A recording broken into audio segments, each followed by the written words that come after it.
Thank you for coming. I'm going to turn the microphone now over to Governor McKee to share his thoughts today. Governor? Thank you, Peter, and that's what it's about. It's about helping people that are struggling and making sure families get the help that they're looking for. So I want to just congratulate you and your staff for really putting this together in a way that as you have, that it's going to help all 39 cities and towns and the people who live in all our communities. Of course, Speaker Sakachi and Senate President Ruggiero, you've worked on legislation really crucial to this issue, and I know that work is going to continue, and I look forward to working with you with that. Mayor Lombardi, as well as Mayor Lawzer, Town Administrator Nader as well. Thank you for your leadership representing the communities that are dealing with this on the front lines every single day. And I also want to point out Secretary Jones here as well. You're going to play an important role in terms of using these funds and helping use these funds in a way that makes a significant difference to the health of our community. So thank you for that, Secretary. And I know that we've already put, I think, appropriated about $42 million of APRA funds towards behavioral health. So that work that you're going to be doing, especially coming out of the pandemic, as we exit it, hopefully in the next few months or next year, whatever time frame that is, that's going to be something important. I will also say 4 years ago, and a couple personal stories that I like to just share with you that related. After Eva Mancuso organized all the communities, and we met in Smithfield, if you recall, after that meeting, I went on a small business tour to another suburban community in the state of Rhode Island and sat with about 6 business owners. Halfway through that meeting, as we were talking about what we were doing during that day, one of the business owners got up and just said, Dan, I can't really continue. I don't know what's happened to my son tonight. He's been struggling with this issue for about 8 years, or more on addiction, and he doesn't know what street corner he's going to be picking him up at that evening. So we know that it impacts all different communities. I also recall a Westerly story as well, working with the fishermen in Westerly and a meeting in my office about how we were going to help the fishermen in the state of Rhode Island. And the person who organized that actually sent me a letter. I still have that letter at home, describing how his son died of an overdose that evening, the evening before we were going to meet. So that's why it pushes you to make sure that you understand that this is a personal issue to families, a personal issue to our communities. So I know that this is very important for us to do, and I think that it's important that it hits all our 39 cities and towns, but also the state needs to play a role in that. And so we're certainly determined to make sure that we use these funds to really make a difference over the long haul as they're coming in over the several years that the funds are going to come in, that the Attorney General, along with the municipalities, have worked out a good agreement here to make sure that we get the full benefit of that. We need to hold the drug makers accountable, and that's part of it. We need to make sure that the people in the state of Rhode Island understand the nature of what we're dealing with. If you're having painkillers or pain relief that is given by the doctors, we got to understand and respect what that means, and that's part of the education, not only from the state level, but the municipal level. And that's why it was so important to bring the municipal leaders in so that they can deliver this message one at a time to each and every community, how important this funding will be, but also how important the education that's going to result from this funding, not only in treatment, education, but also preventative strategies that we're going to put in place.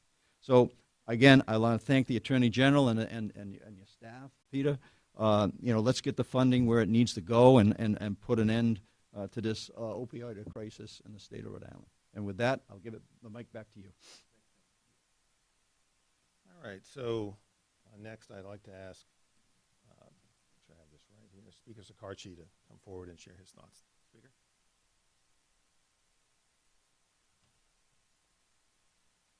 Thank you, General. Good afternoon, or good morning, I should say.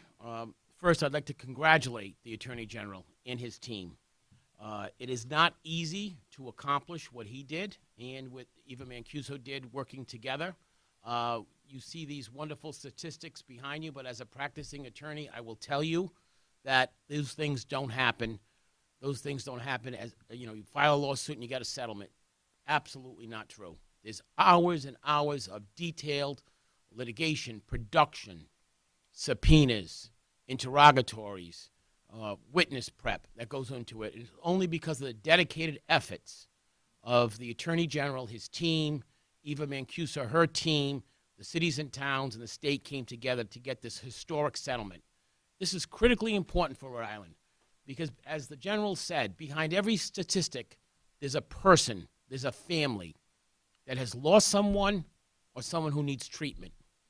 So these funds are going to go for those purposes, and they're going to go for prevention, for mitigation, and for treatment. And thank you, General, and thank you, Eva Mancuso. This settlement will have a profound and immediate benefit on our communities, all of which have been devastated by the opioid crisis. The combination of foresight, persistence, and hard work by the Attorney General and his team has ensured that services, support, and critical treatment for many Rhode Islanders harmed by opiates will be funded for years to come. I'm incredibly proud that Rhode Island is leading the way in how we address opioid addiction.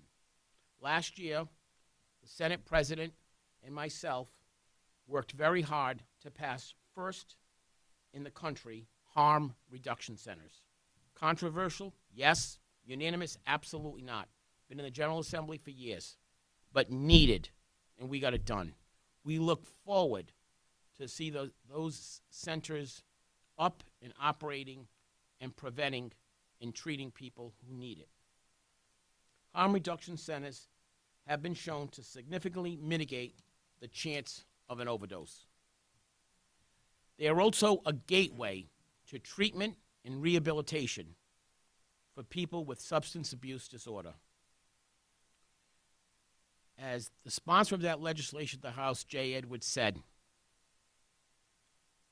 people who overdose and die usually die alone.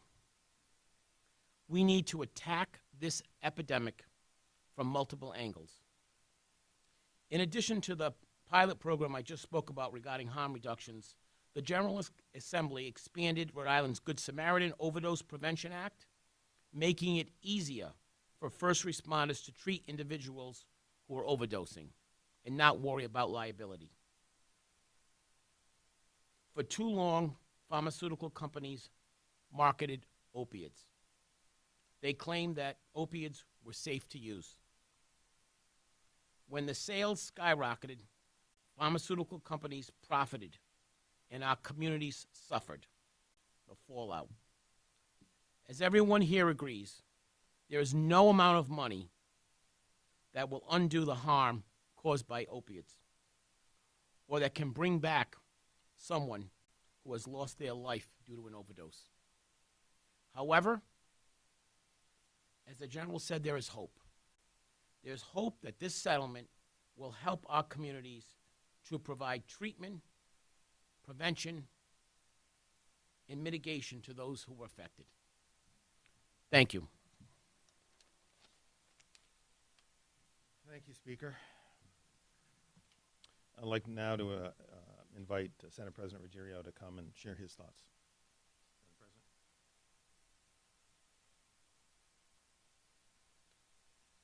President. Thank you very much, General, and thank you all for being here today on this very important event.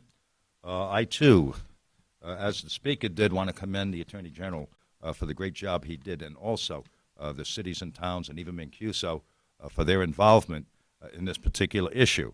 As he says, this is a very complicated issue. It doesn't just happen by osmosis, but they've done an outstanding job, and that's why we're here today. The opioid crisis has touched every person probably in the state of Rhode Island. It is critical that we do two things.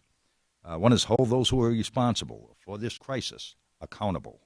Secondly, allocate the sufficient resources for prevention and treatment. I'm grateful for the Attorney General and the great job that he and his staff and his leadership team have done, and also what the cities and towns attorneys have done regarding this issue. As we all know, this disease does not discriminate. It does not discriminate with age. It does not discriminate with gender. It does not discriminate on income. It does not discriminate at all. It is deadly. And from what we've seen and from the number of overdoses that we've seen in the state, especially during the pandemic, has been increasingly bad, and we've noticed that, and we're going to use this money and make sure that this money is used for the purpose that it was intended. Obviously, the resources that we are going to be getting will be helpful in this area. I've been proud to work with my colleagues in the General Assembly, Speaker Joe Sacacci, a lot of my colleagues who have been on the forefront of this particular issue. We've passed the Good Samaritan Overdose Treatment Act, increasing access to Narcan, and investing in prevention and treatment. I certainly want to thank the governor for his involvement and for the fact that he recognizes that this is an issue that needs immediate attention. And we are going to be doing that. We're going to be taking a look at this issue this coming year during our legislative session, and hopefully we will come to some conclusion that will make life better for many other people out there who are suffering from this addiction. Again, I want to thank the governor. I want to thank the Speaker of the House and his members, and I certainly want to thank the Attorney General and those people that he worked with for the outstanding job that they did. Thank you very much.